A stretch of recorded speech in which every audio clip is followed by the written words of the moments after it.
So this guy, his name's Pence, and Pence really wants kids. No, like bro really wants kids. Like a lot of kids. Like a lot of kids. Which means he's gonna have to do a ton of smashing. Luckily for him, he has a wife. This woman, Michelle. And Michelle also wants a bunch of kids, and so they smash, or however kids are made these days, and 9 months later, they have a kid. And then they have another one, and then another one, and then another one. And so by the year 2000, they have 4 kids. 4 kids is a lot, but see, that isn't quite enough for Pence and Michelle. And so they smash and have another kid. A few years later, they have another one. Then years later, another one, and then another one, and then another one, and finally one more. And so by 2017, they have 10 kids total. And then, unfortunately, one of them dies of sudden infant death syndrome. And so they're back down to 9. But then they smash and have another kid, so now they have 10 again. And so Pence, Michelle, and their 10 kids are one big happy evangelical Christian family, because they're super religious. And 10 kids is a ton, but this still isn't enough for Pence and Michelle. They still want more. And one day, they finally get what they want. Cause they're out in their RV on a family road trip, and Michelle gets on the internet, and she checks a message board for parents who homeschool their kids, and she sees a post. And the post says that this other woman and her husband are working on some marital issues, and they're looking for someone to temporarily take care of their 6 kids. And Michelle is like, I want to take care of their 6 kids, we already got 10, but let's add 6 more. And so Michelle writes this couple back, and this couple is Mr. and Mrs. Cordero. And so Michelle connects with Mr. and Mrs. Cordero, and they agree to meet up. So the Pence family drives their RV all the way up to Massachusetts to meet up with these people. Now, the Corderos have 6 kids, so the Pences agree to take 5 of these 6 kids. The one kid, the oldest son they don't take, is special needs, so I guess they just leave that kid behind with his parents, which seems kind of messed up. But anyway, the Pences take 5 kids and they put them in their RV with their other 10 kids, so now they have 15 kids total. And they all drive back to Washington. Now, back at home, the Pences are somewhat strict. They homeschool all these kids, they make them study the Bible, their house is always spotless because I guess they're making the kids clean up the place all the time. But whatever, the 5 Cordero kids seem happy there. Meanwhile, back in Massachusetts, the Corderos gave up 5 of their kids, I guess because they couldn't take care of them. However, they still want contact with them. So the Pences agree to let the Corderos have some contact with their 5 kids, and they're even allowed to come visit them a couple of times a year. And about a year goes by, and I guess this arrangement is still going. Which, by the way, the house they live in is only 1,900 square feet. Which typically a 1,900 square feet house is maybe 3 or 4 bedrooms, which is great, but they got 15 kids. So you've got 15 kids and 2 adults living in, at most, 4 bedrooms. And so therefore, at some point, they decide, we could really use a bigger place. And so they finally find one, and the Pence family moves from Washington all the way down to their new place in Texas. And it's around this time that they decide to formally adopt the 5 Cordero kids, and here's a picture of all of them in family court. Meanwhile, back in Massachusetts, the Corderos actually have another baby. Like, what? Bro, you just gave away 5 of your other kids and you're having another one? But then it gets even weirder. I guess the Corderos miss their 5 kids in Texas because they suddenly relocate and move closer to them in Texas. Apparently to make it easier and cheaper to visit their 5 kids. After that, the Corderos get pregnant again.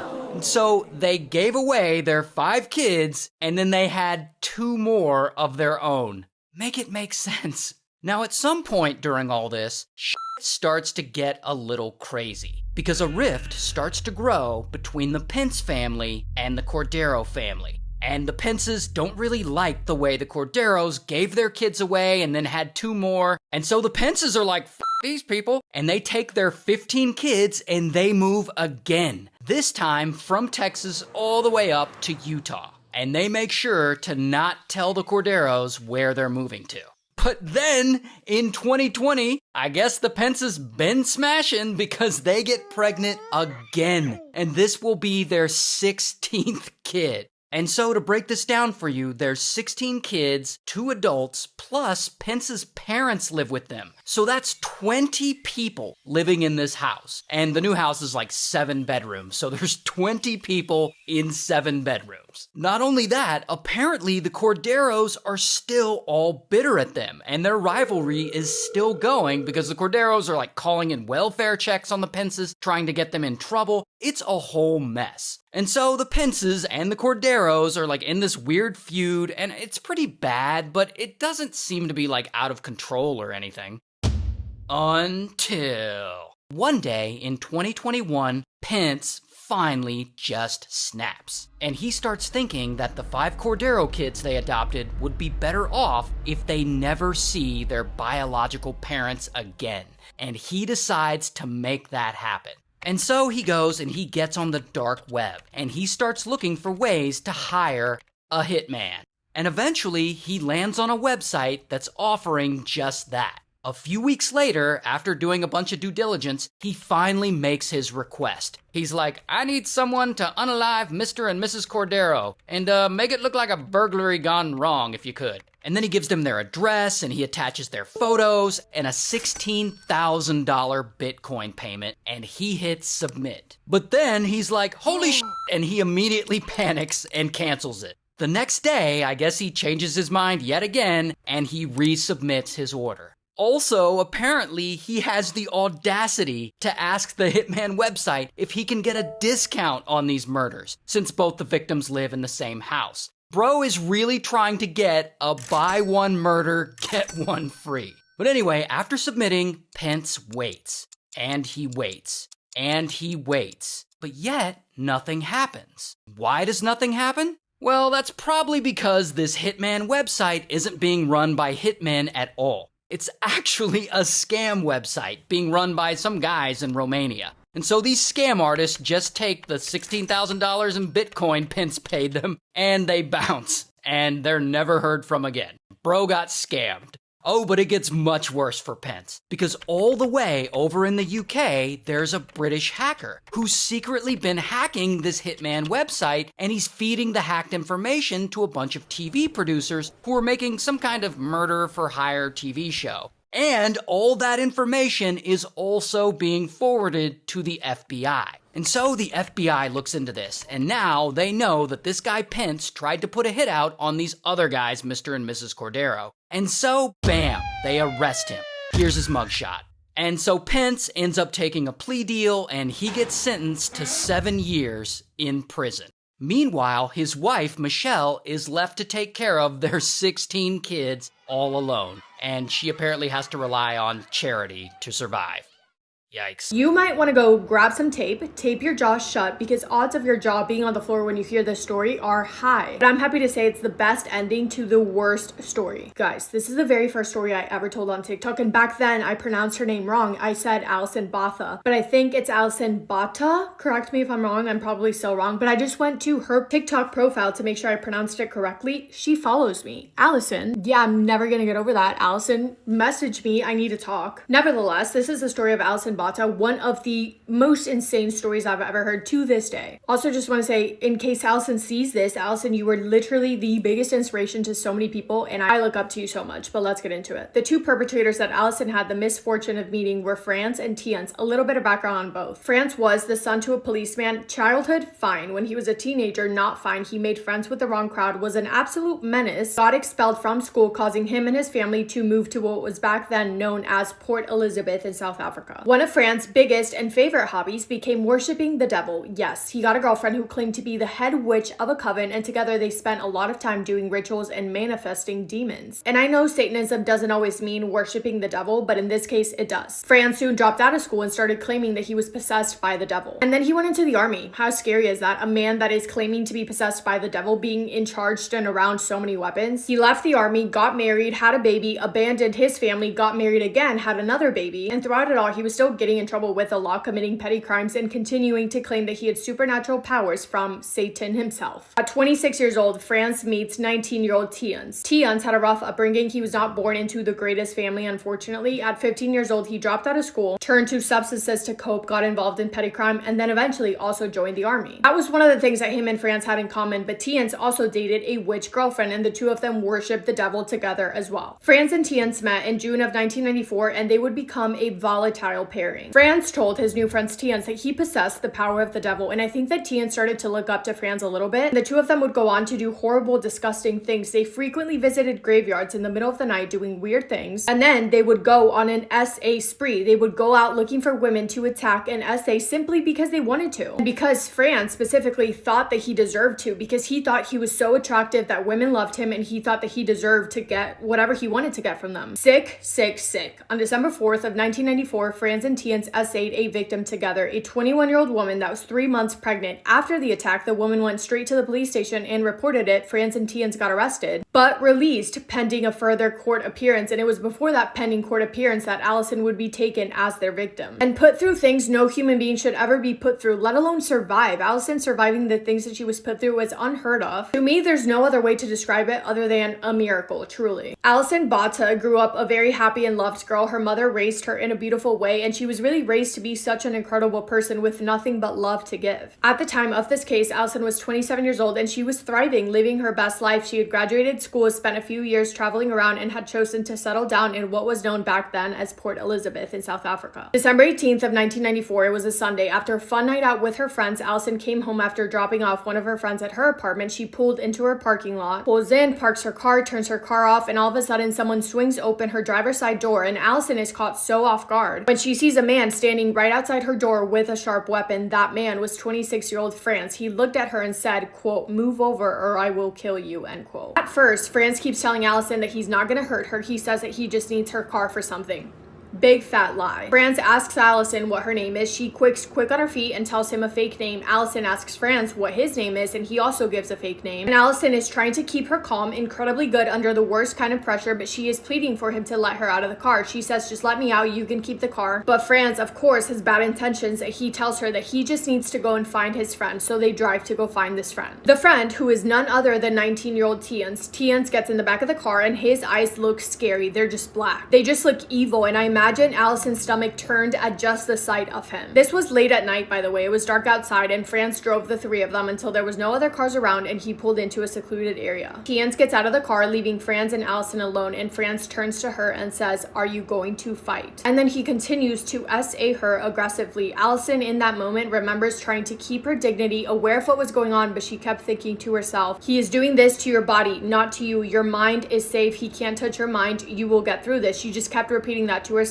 over and over again, trying to disassociate from what was going on, from the terrible situation that she was in. After Franz was done, he looked at Tiens outside of the car and asked him if he wanted to SA Allison, talking about her in the most degrading manner, and Tiens says yes, and he goes in the car and he takes his turn in SAing her. After that, the two of them stand there and discuss if they should let Allison go or if they should kill her. And remember, the two of them are pending a court appearance for the SA case they just committed 14 days ago, so the two of them in their little pea-sized brains, they're like, no, we shouldn't let her go, because if we let her go and she goes to the police, we will get in more trouble. So the two of them think that they have no other choice but to murder her. They're having this discussion right in front of Allison, and because their brains are so small, they're talking amongst themselves. They're using their real names, Franz and Tiens, and Allison takes note of that, which is very important. Before she knew it, Allison was outside of the car on the ground. Franz was on top of her, attacking her with both of his hands around her neck, using as much force as he could, to the point where he crushed her windpipe, cutting off her air supply completely, causing Allison to zone out. Then Franz grabbed the sharp weapon, took it to Allison's stomach over and over again, like a frenzy attack 35 times, and him and Tiens thought that that would be it. But then they realized that Allison was still alive, so they took the sharp weapon across her neck 16 times. And remember, Franz had crushed Allison's windpipe with his hands, and unknowingly so, when he took the sharp weapon, he cut through the windpipe, giving her air supply again. So basically, he did the opposite of what he was trying to do. Allison regains consciousness. She comes back to it when she hears hears Franz and Tien's again talking amongst themselves about whether or not they think she's still alive. When she hears this, she stays as still as she possibly can to make them think that she isn't. And it works. They leave her there, deciding that there was no possible way that she could have survived that attack. They throw her clothes that were inside of the car out of the car, and they drive off in her car. Allison is left there, lying on the ground in the dark in the middle of nowhere, attempting to assess the situation, trying to figure out what to do next, and I don't even know how. She had at least 50 injuries. I don't even know how your mind can come up with a clear thought, but she's trying to think when she hears a gurgling sound. She's confused for a second until she realizes that that sound is coming from her throat. The sound was her windpipe. They're just going in and out through it because she can't control it. She goes to feel her neck with her hand, but she feels nothing. Because her injuries are so severe, there's just a massive gaping hole and she feels nothing but blood. Allison laid on that floor and she thought, I'm not gonna let them get away with this. I'm not gonna let them do this to another person. She thought that at the very least she would do what she could to hope and try and help her attackers get caught, which is when she took the little strength that she had left and wrote their names on the sand, Franz and Tien's. Right after that, she wrote on the sand what she wanted people to know that she was thinking about before she passed. She took her hand and she wrote, I love mom. And then Allison continued to lay there thinking that this was the end, but it wasn't. And Allison has said, quote, I realized my life was too valuable to let go of, and that gave me the courage to survive, end quote. That gives me chills every time. Also, now is a good time for me to tell you, if you have a queasy stomach,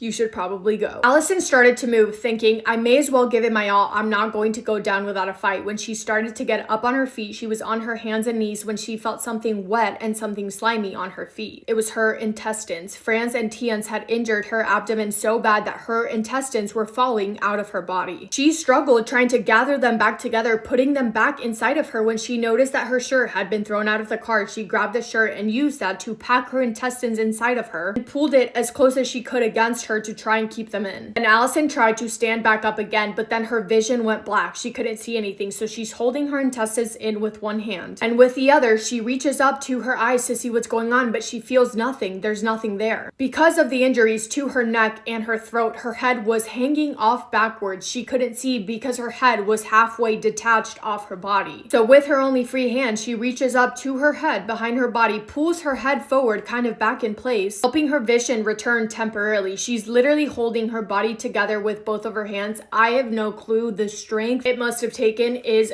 hard for me to comprehend. Allison managed to drag herself onto the road, the full moon lighting her path, hoping that somebody would stop and rescue her. When she got to the road, she collapsed. She saw headlights. One car drove towards her, but straight past her, but the second car stopped, thankfully. In that car was a man called Tien, not to be confused with the perpetrator Tien's. Other people were in the car as well, but he was a vet, so he had some sort of medical knowledge, and he was an absolute hero that night. As soon as he saw Allison's injuries, he ripped off his shirt and used it to apply pressure on Allison's injuries. He had also noticed that Allison's thyroid was out of her neck, and he had some knowledge in medicine, obviously, so he knew how to place the thyroid back in place somehow, while one of his other friends called 911. The ambulance took so long to get there. 2 hours, 2 whole hours. What do you mean? But the entire time, Tien was trying to do everything that he could to keep Allison with him. He came up with a system for her to squeeze his hand in response to him because she couldn't speak, obviously. And he kept telling her over and over again, you have the most beautiful eyes I've ever seen. Please keep them open. Please keep them open. After 2 hours, the ambulance arrived, rushed Allison to the hospital, and the entire time Tien refused to leave her side. Allison was immediately taken into surgery. The wound to her neck was so severe the doctors could see the top of her spine. Those doctors had to put in so much work to save her life, but luckily the doctor that was on call that night was a throat specialist. Like, what are the odds of that? I don't know, but the odds were in Allison's favor. Doctors have said if Tien didn't put her thyroid back in place or whatever he did, then Allison would not have made it. It was also found that the injuries to her stomach somehow missed every vital organ, and the injuries to her neck and throat missed every major artery. If that was not the case, then Allison would not have made it to see another day. Absolutely insane. But after hours of surgery, Allison survived and she went into ICU for recovery. She couldn't talk after the surgery, obviously, so when talking to authorities, she just wrote down on a piece of paper her attackers' names. But get this, police said, that's not good enough. We need you to say their names out loud. What? So the tube that Allison was literally using to breathe was taken out long enough so that Allison could say out loud, "My attackers were Franz and Tiens." And only after that did police go and immediately arrest them. And when they were arrested, officers told them that they were wanted for SA and attempted murder. And they were so confused about the attempted murder because they thought that there was absolutely no chance that Allison had survived that, but against all odds, she had. They were both charged with 8 charges. They pled guilty and were sentenced to life in prison in August of 1995 with no parole. Oh, and by the way, in trial, Franz tried to blame his actions on the fact that he was possessed by Satan. So there's that. Allison was discharged from the hospital on New Year's Eve. She moved back in with her mom, who helped take care of her. But she still had so much recovery to do, not only physically, but also emotionally. But Allison knew that she wanted to use her story to help others. So she started traveling around the world, telling her stories in at least 35 countries, helping inspire other survivors to come forward and tell their stories as well. Since then, she has written 2 books, and Allison has said, quote, "The attack has put me on this path where I get to travel the world and help inspire other people," end quote. Allison met and married a man, and I think they are now separated, but doctors had told her that because of her injury, she would not be able to have her own child, but I'm so happy to say that she was. Allison fell pregnant and she was able to carry her child full term, and Tien, our lovely hero Tien, became a doctor after that incident, and he was one of the doctors who helped birth Allison's 2nd child. How cute is that? Oh, and one more thing that's gonna make you guys mad for a second. In July of 2023, after only serving 28 years, Franz and Tiens were granted parole and placed under supervision. When that happened, Allison posted on her Facebook page, she said, quote, "The day I hoped and prayed would never come. And I was asked, how will you feel if they ever get parole? My immediate answer was always, I'm hoping I'll never find out," end quote. Absurd. The people that did that are allowed to just be free and walk free? What do you mean? Because actually, what do you mean? But I'm so happy to say that this year in 2025, the decision to grant them parole was taken back. So both of them were sent back to jail, thankfully, and they will remain in custody, which makes me so incredibly glad for Allison, like thank God. And I want to end this video with a quote from Allison. It reads, quote, "Remind yourself that you do not have to take responsibility for what others do. Life is not a collection of what happens to you, but of how you've responded to what has happened to you," end quote. I've known this story for a long time, and every single time that I talk about it or read about it or hear about it, it makes me want to cry. Again, Allison, on the off chance that you're seeing this, I'm gonna message you right now. I would feel incredibly grateful to have the chance to talk to you, and I hope that I told your story the way that you would want to have it told. But yeah, that's it from me today. Thank you for spending time with me today and for listening to Allison's insane, inspiring story. I hope you guys are having the best day. If not, go do something to make it the best day. Make somebody happy, and I will see you in my next video. Massive kiss on the forehead to every single one of you. When I was in high school, to nobody's surprise, I didn't have a lot of friends, so I never really had any reason to invite anybody over to my house. But during my last year of high school, I had this really solid group of friends who I eventually invited over to my house, and one of them asked if they could bring their girlfriend. I didn't really know her. We were in the same year level. She was a bit of a... but I didn't really care. I didn't know her, so I didn't care. So anyway, everyone comes over, and at some point throughout the night, she really wants to see my bedroom. So I collect porcelain dolls, okay? And I started collecting porcelain dolls when I was about 11, 12, 13 maybe, I don't know. But at the time, I was very much a hoarder. So my bedroom was like overflowing with these dolls. And obviously I never saw it as a problem. No one ever expressed it being a problem. My mum always thought it was like kind of creepy, but like in a cool way. But like I said, I never had anyone to my house. So like I never received any other form of criticism. She looks into my room. She screams. Okay, that's not me being dramatic. She screams, and then she runs back outside to her boyfriend, and she makes her boyfriend comfort her, as in like she sits in his lap and he has to like... And then for the rest of the night, she couldn't help herself but to continuously bring up the fact that I had these dolls in my room and how weird it was and how much of a creep I am and like how could anybody sleep in a room like that and blah blah blah. And then when we ended up going back inside at some point so everyone could like go home, she refused to walk inside because you had to walk past my closed bedroom door to leave the house. And so because she refused to walk through the house, she wanted me to walk her around the back and then open the gate so she could walk around the house. And I was like, I don't know you, like they're dolls, get over it. I'm not going around there. Because it was like my house was on like a slope like this. I'm like, I'm not going around there. Just walk past my bedroom door. The door is closed. So instead she got her boyfriend to do it. And I was like, you know what? I don't care. If he's willing to put up with that, he can. I'm not. Also, I don't know how she did this, but at some point throughout the night, she got a photo of my room. I don't know when she did that, but she ended up with a photo of my bedroom because when we went back to school, she was trying to like show people this room, and she was the one who cared the most about it. I don't know why it affected her so much. Anyway, the reason I'm saying this story is because the other day I found her on social media and she's just as boring and predictable as she was back in the day. Don't let boring ass, basic ass people stop you from enjoying your harmless hobbies. I've seen so much hate recently towards people that collect like children's toys or brands catered towards kids, such as like Sanrio, like Hello Kitty, or like Strawberry Shortcake. I've seen a lot of hate towards people that collect porcelain dolls, you know, old news, clowns, puppets, stuff like that. And then when you see these people, like, of course they don't get it, you know what I mean? If you let the most like copy and paste people dictate what you can like and what you don't like and what you can enjoy as a hobby, to the point that you stop enjoying these like weird things, you're just gonna devalue yourself. I sound alpha male terminology, okay, sorry. You're just gonna devalue yourself to their level, okay? Story time on how me and my ex-best friend aren't friends anymore. You might want to grab a snack and sit down because this is going to be a lot. By the way, this is no hate whatsoever towards her. I do hope for the best for her. Just for some background, this has happened before in our friendship. A situation kind of like this that caused a huge breakup before. Also, she does go to a different school than me. She goes to my sister's school. She's like a grade younger. Anyway, so starting off, our whole friendship was like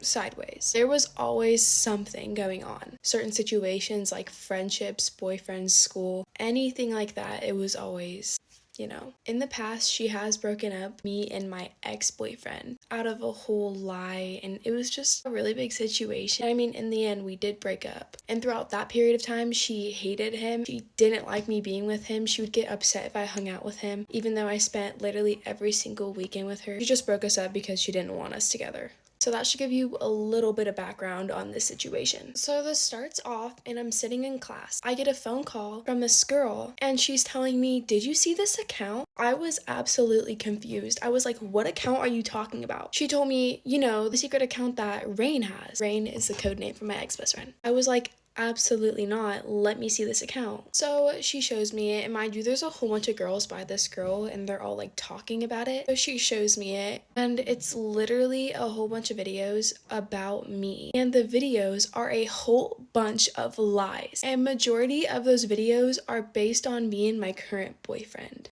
Mind you, she'd always tell me, "I hate your current boyfriend," and she'd sit there and make fun of him and say all these things about him when she knew I didn't feel comfortable with that and I didn't like it one bit. She just thought it was a big joke and she could say whatever she wants because she was my best friend at the time. Anyways, it was a whole bunch of videos bashing me, a whole bunch of lies. It was misleading lies about me personally and me and my boyfriend, and the whole reason for these videos was to get a hint of fame. You know how people make those accounts, those secret accounts, and try to blow up on them? That's exactly what she did, yet she used me, her best friend, to slander for fame. As I was looking through these, I'm not kidding you, my heart dropped and I started bawling. I was so confused on what this was even for. I was so confused because there was nothing going on at all. The entire time she was secretly having an account, locked me and everybody that's related towards me, like friends, family, blocked. And she's sitting here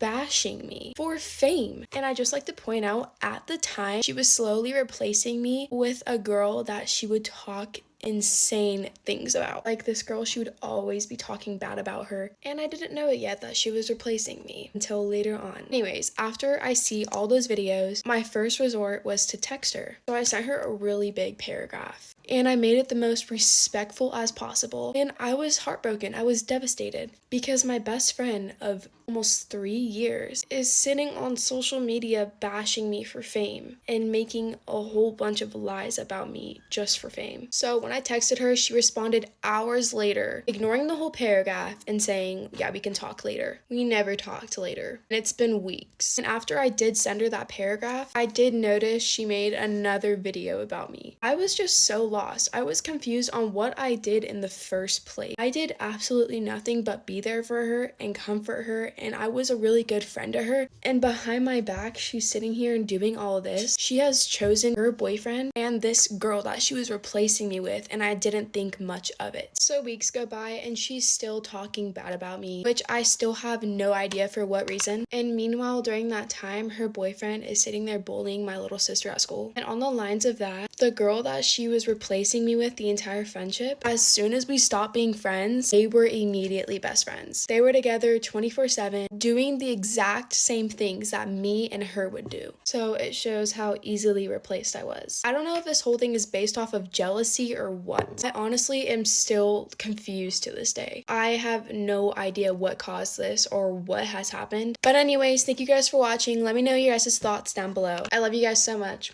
Bye. When our daughter was like 2, our youngest, Puerto Rican gum girl, she started asking us for people chips. What are people chips, baby? People chips, people chips. People constantly asked for people chips, and we had no idea what she was talking about.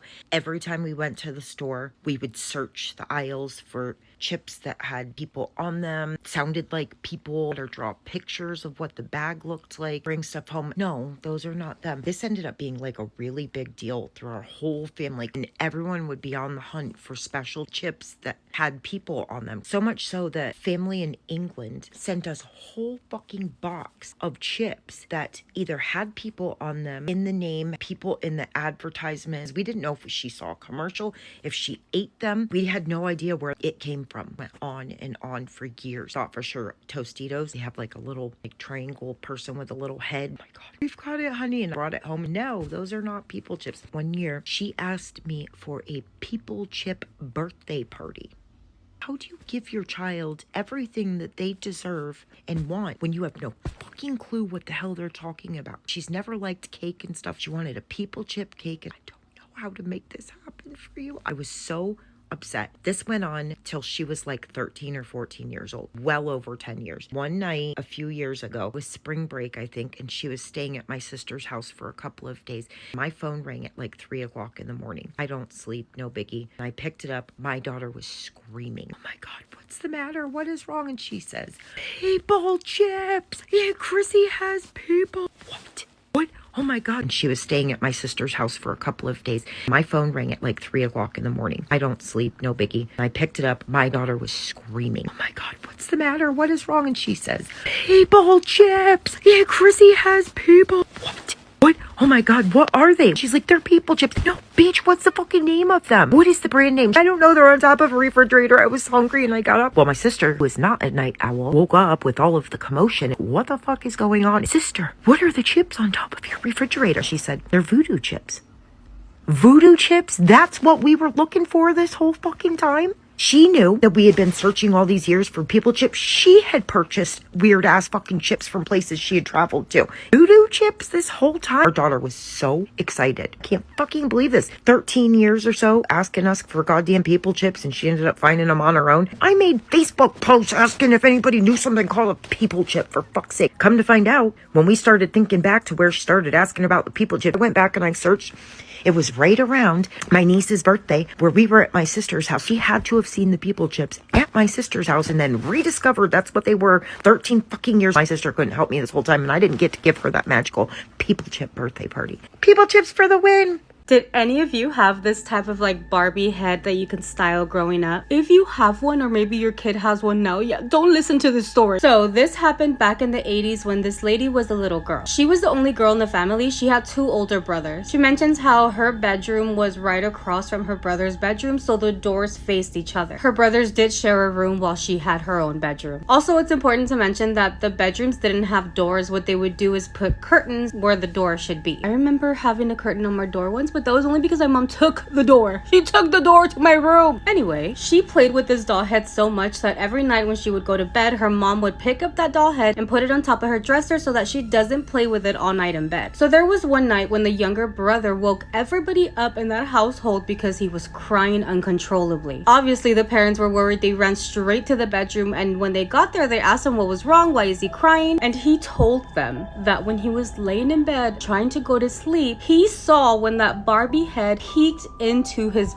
why did I get chills? The Barbie head peeked into his bedroom from the sister's room. He described it almost as if somebody was holding that Barbie head and just inclined it this way. So I guess like literally, I can't even do the motion, I just scared myself. Anyway, he described it as if like somebody had grabbed that head and inclined it this way so it looked like it was peeking, which obviously is impossible for that doll to do because it would have fallen. It's only like a head. As he's crying, he's like, she was staring at me almost like she knew I was awake and she peeked into the room. And it was basically impossible for someone to have hidden behind that Barbie to incline her because again, she was up against that dresser. Even if it was the little sister, she would have been visible from his bedroom. And to no one's surprise, the parents did not believe him. His older brother that also slept in that bedroom did not believe him either. However, with time, that older brother started to believe because some weird shit happened to him as well. So there was one night where the older brother couldn't fall asleep and something just told him to look towards his little sister's door. He saw the same thing that his brother claimed to have seen, which is that doll head kind of, you know, inclined looking towards the bedroom. But it wasn't just that. It was not just that. He stared back at her because he wanted to make sure, like, is somebody holding her? Is she really moving? Is it me? And when he is staring at this Barbie's head, he said that the Barbie started making faces at him. He described it as like mocking faces, that like sticking her tongue out at him and doing like silly faces. Bro, that would have scared the I wake up, I turn, I look at my Barbie. The Barbie's like, that's the only thing I could think of. What other faces could she have done? What other faces? That would have scared me. That would have been it. Now that I think of it, that bitch has no arms. You have no arms, bitch. I'm gonna fuck you up. Okay, 34-year-old Letty would have fucked her up, but like 12-year-old Letty would have been dying of a heart attack. He also mentions how her mouth would move in like weird angles, almost as if she was trying to say something to him. And by that point, the little brother had also seen those facial expressions that Barbie was making as well. And of course, the older brother went and told his parents. He wanted to tell them that the little brother was not lying. He also saw that doll moving and making facial expressions, and of course, they didn't believe them. On the contrary, they got in trouble for making these things up. They basically told them, you better not come to us and tell us that Barbie's moving again or you'll be in big trouble. What's the punishment? I get to sleep in the room with you? Okay, bitch, punish me. What's the punishment? You're taking me to sleep in a new home? Take me right now. So the parents didn't believe them until one night where the dad stayed up by himself, and when he was walking down the hallway, he felt as if somebody was behind him. Immediately, he turns around to look, and he could have sworn that he saw something peeking from on top of a dresser. The dad could have sworn that he thought it was that doll head that he saw move. You're a liar, you're making things up, and if you bring this up again, you're gonna be in big trouble, mister. Obviously, it was that moment where it finally scared the dad, where the family decided to get rid of this doll head. So where they lived, the trash people only came on Tuesdays and Saturdays, so they had left the trash and that doll head out there, and it wasn't trash day, so it was just gonna sit out there until the trash came. So while the doll was still outside in the trash, their grandmother came for a visit, and as she was passing by the trash, she saw this like perfectly clean and new doll head on top of the trash can. She pulled it out and asked them why they were gonna throw it away, and her son, the dad, didn't want to tell her why, so he just said it was because the daughter didn't want to play with the doll anymore. So the grandmother decided that she was gonna take it to her home because she had this bedroom that she called the old doll room, and she basically had a whole collection of dolls. She cleaned that doll head up and put it inside of that room. And surprise, surprise, after she put that doll head into that bedroom, weird sounds would start coming from that room. The lady that's telling us the story, obviously that was her doll, and she said that she personally never heard any noise in her grandmother's room where that doll was, but her grandmother and her aunt did hear noises coming from there. She explains that her cousins would also say that they would hear weird sounds coming from that room. They would spend the night at the grandmother's home, and while they were sleeping, they could almost hear like plastic bumping into things in that room. However, they were already scared of that room altogether since there's like old dolls all in there, and they did not dare to go in there and figure out what that noise was. With time, the mom of the girl was like, I cannot not tell them why we got rid of that doll. So she did end up telling the grandmother and the aunt why they got rid of the doll, and obviously they were like, oh my god, so it has to be that doll that's making those noises in that room. However, the grandmother decided not to get rid of that doll. She obviously did believe in the paranormal, but she was not about to be scared of it. So she decided that she was going to keep it in her house so that no one else has to deal with this doll. By the way, the grandmother lived by herself in that house. So yeah, that lady was not scared of the doll. That doll ended up staying with her until her final days, and the grandmother passed away. So grandmother passed away and left that house to her aunt. And her aunt, first day, took all of the grandmother's collection, including that doll head, and basically got rid of everything. She says that the aunt never told anybody what she did with it. They have not seen that doll head ever since. Yeah, that is a crazy fucking story. I feel like I would die if I were to see that Barbie head just like blah, making crazy ass faces at me. But what do you guys think?